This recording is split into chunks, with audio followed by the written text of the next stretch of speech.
televidentes, estamos de retorno a su programa Actualidad Fiscal, Tecnológica y Financiera. En este último bloque queremos seguir conversando con Ciriaco respecto a que esa reforma, si bien es cierto, debe procurar un incremento de los ingresos fiscales, debe provocar entonces o una reducción de lo que es el gasto en el sector público, ¿verdad? Mira, tú sabes que con respecto a la parte, vamos a decir, del gasto público, y básicamente en el caso del endeudamiento, hay un tema importante. Tú observas si en función de dónde tú estés o dónde uno está, si está de un lado o de otro lado, la visión de los economistas, ¿no? Tú encuentras que algunos te dicen, mira, la deuda se ha incrementado. Porque, y es cierto, cuando tú la mides... En términos absolutos. Absolutos, eso es verdad. Pero cuando tú la ponderas con respecto al PIB, ha bajado. Entonces, el problema no es ese. Sí. El problema, obviamente, es que los intereses de la deuda sí crecen. Y crecen. No, que representan un porcentaje sumamente importante. El 3.6 del PIB. Y del presupuesto. Claro. Y lo peor de todo, Nicolás, es que tú estás gastando más en pago de intereses que inversión pública. Es correcto. Entonces, nosotros planteamos una regla especial con respecto al endeudamiento. Aquí solamente se debe tomar endeudamiento solo para gasto de capital. Correcto. Porque el gasto de capital... en una situación especial, claro, como la pandemia. Como la pandemia, pero la pandemia no, eso no ocurre todos los días. Ni se espera por ahora. Ni se espera por ahora, ¿verdad? Gracias a Dios. Entonces, tú dices, espérate, el gasto de capital es aquel que te incrementa toda la capacidad productiva, mejora crea valor en los negocios, la eficiencia, empleo. Entonces tú estableces esa regla especial. Y con eso realmente, más la ley de responsabilidad fiscal y el tema de que tú puedas ponerle en tiempos de bonanza un techo al gasto público y básicamente al gasto corriente y un piso en tiempos de desaceleración, ya con eso tú creas realmente un equilibrio en las finanzas públicas, que es uno de los problemas, obviamente, que ha tenido la economía dominicana, pero básicamente porque ha tenido que estar dedicando muchos recursos del presupuesto al pago de los intereses de la deuda, que eso le ha quitado capacidad a los gobiernos para hacer políticas públicas de desarrollo, políticas públicas de inversión. Yo digo, profesor Nicolás, que la madre de las reformas es la reforma fiscal. Porque aquí hay que hacer más reformas. Claro. Pero cuando tú me dices, ¿y la reforma laboral?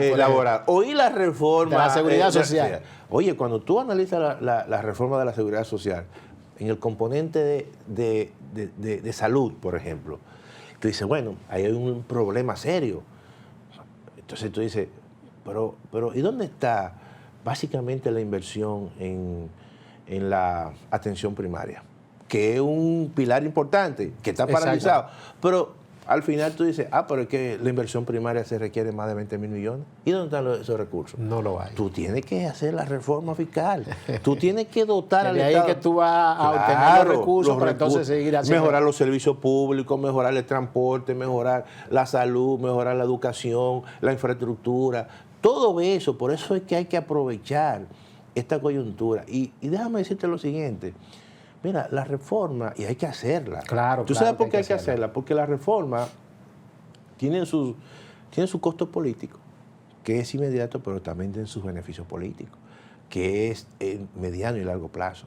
Y que en este caso, Ciriaco, el costo político, a raíz de la reelección del presidente Luis Abinader, y es decir, a los pocos días de que no tiene intenciones de presentarse a una tercera candidatura. Mandato, correcto. Entiendo que sería mínimo el costo político para ese tipo de coyuntura. No, y que yo creo que el coste político va a depender mucho de cómo tú estructures la reforma.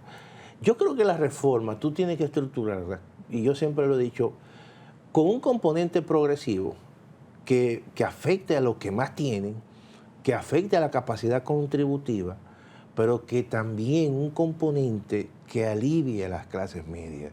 Es correcto. Y un tercer componente que le dé los recursos al Estado para que el Estado pueda revertir esos recursos en los sectores más desposeídos. Sobre todo la amortiguación. Claro, entonces cuando tú haces eso, obviamente que el coste va a ser mínimo, pero los beneficios van a ser políticos, van a ser muchos mayores. Entonces, yo creo que todo va a depender de cómo estas reformas se estructuren. La Facultad de Ciencias Económicas y Sociales, que nosotros incluso, todo eso que te estoy diciendo, está abocada eso está perfilando, sí, y lo vamos a discutir, vamos a llamar a la gente como tú, que lo bueno, ¿tú entiendes? Lucía Medina, Matos, lo de economía, el maestro José Segura, que ha sido un asesor fiscal, claro, por excelencia. El maestro Faustino Collado, que también me ha comentado todo eso, Fernando Pellerano, todas esas personas. Para nosotros es un borrador, como dicen, de propuesta y sacar un documento de la facultad, porque déjame decirte lo siguiente, la UAS y la Facultad de Ciencias Económicas y cualquier otro tipo de facultad siempre tiene que estar en el debate de políticas públicas. Es importante eso. Propuestas que luego entonces uno se las hace llegar a las autoridades, incluso al presidente de la República, y de eso se trata. Realmente que sean propuestas constructivas, que busquen que las condiciones de los más pobres sean mejores, todo eso, y que los costos, que esos sociales y políticos sean lo mínimo, porque aquí no queremos ningún tipo de alteración de la paz pública. No, yo entiendo que sí, que la universidad debe volver a jugar su rol, porque en un momento era tomada en cuenta para este tipo de reforma.